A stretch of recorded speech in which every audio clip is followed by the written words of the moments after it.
What's up guys, welcome back for another YgoPro duel video. Next match, Cross-Banlist Cup. So again, after the new support, let's take this one up again. First deck list, we have heroes, one of the few heroes variants here in this year's Cross-Banlist Cup.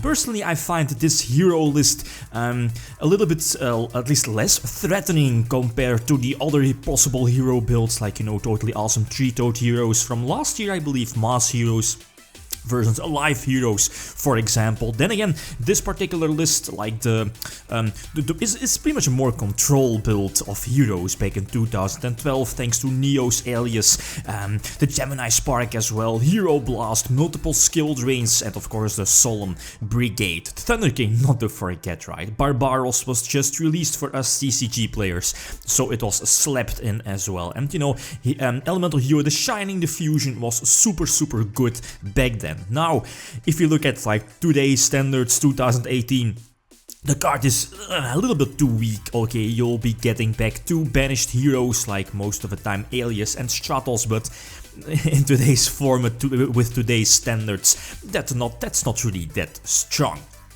The second deck list, we have PK Fire, one of the more recent lists again in this year's Cross-Banlist Cup.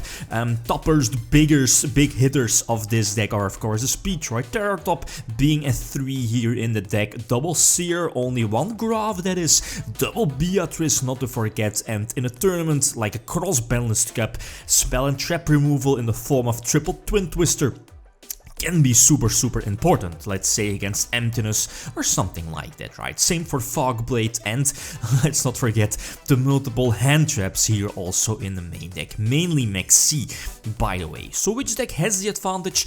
I think it's pretty clear that Burning Abyss should have the advantage, you know, with the more superior engine. The grinding game is definitely in favor of Burning Abyss. The one card Shenanigans plays into Tour Guide, Speedroid, Terra Top or Tour Guide into, you know, Dante, Beatrice or more Shenanigans, right? Then again, heroes do have a chance. They have Skill Drain, they have Thunder King, Gemini Spark to maybe interrupt your opponent's plays, leave them stunned with a dead Terra Top, and, you know, prevent the Burning Abyss monsters from being used. Okay, so let's see the first duel. Okay, game number 1, I think I get to start. So heroes start off, that's definitely good. Having the 6th card always helps, right? It's either normal summon the Stratos or Barbaros. I think going for Stratos was a superior move. You know, searching out something like Alias to make a possible Gemini Spark and later Hero Blast live. That's a gutsy move. Twin Twister into 3 back row if you're knowing your opponent plays. I believe 2 Starlight Road are here in the deck, but then, like always, right, you'll be setting 3 cards when Heavy Storm was legal, so yeah, hindsighting, bluffing your Starlight Road if you didn't have it, but either way, your opponent will always activate a Storm if they have it. Probably thinking, well, if it's Starlight Road, whatever, right? But if it's not, I'm in a very good position. The Grand Mole, well, you know, Grand Mole currently with the new DCG list at 3, finally right, but currently at 1 here in this particular deck. It would have been good, bounced it by the face down, I believe it was a Skarn. The Solemn Warning, quite of a lackluster play, but I think I had to, right? Keeping at least, give him the Dante on his side of the field, with, you know, the 2500 defense body when it switched to defense. And let's not forget a huge engine tool as, you know, Dante milling 3 during his turn and during the next turn. That's again super clutch against a lot of old school decks. Here I thought, okay, I should be in a good position, since, you know, he's very low on life points and double Fogblade are already used up, negating the Grand Mole, and of course a Twin Twister, I believe, into finally the Starlight Road, special summoning Stardust. I search the Ocean. I guess it's okay, but you know, the biggest downside is that Ocean doesn't trigger immediately. It, I believe, triggers during the next standby phase, getting back something like Stratos. So normal summoning Ocean was needed to, if if your opponent doesn't have a play now, I can just bounce back the Stratos, normal summon Stratos again, and then pop some back row and eventually attack for game. But nope, the opponent does have a monster, and, you know, the Stardust wasn't really helpful here, negating or not. He always had the option to go for the, what is it called, the rank 4 Dark Exceed to pretty much seal the deal. So quite unfortunate here again. Game number 2 I get to start. This time I do have the Starlight Road Back in 2012, if your opponent had the Starlight Road, that was a very huge play, a big minus on your part, you know, since you're losing, well, in case of Heavy Storm, you're losing the Heavy Storm, and on top of that, your opponent will get a huge beat stick that can negate the destruction. Back then, that was a super strong play.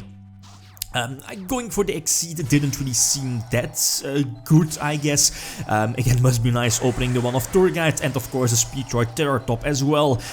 Gemini Spark, I think I had to use it there to prevent my opponent from, you know, going for Dante or whatever, and bank on the fact that, you know, Speedroid Terror Top might have been like the dead card on his side of the field.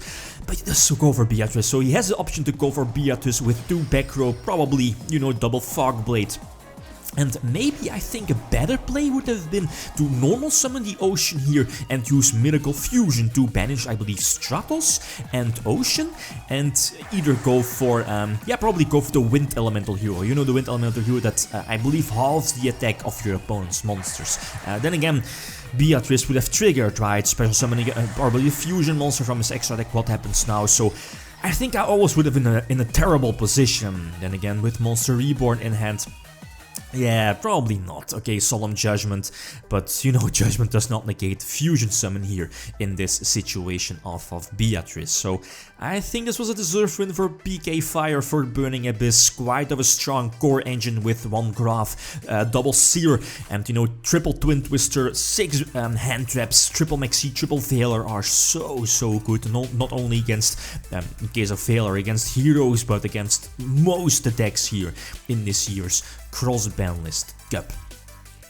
Okay, so yeah, Burning Abyss will get the 2 points, Heroes, nope, no points. Then yeah, indeed, the next match should follow very soon. Okay, guys, that's it. Thanks for watching, and feel free to leave a comment or a like if you enjoyed the video. Lithium signing out. Peace.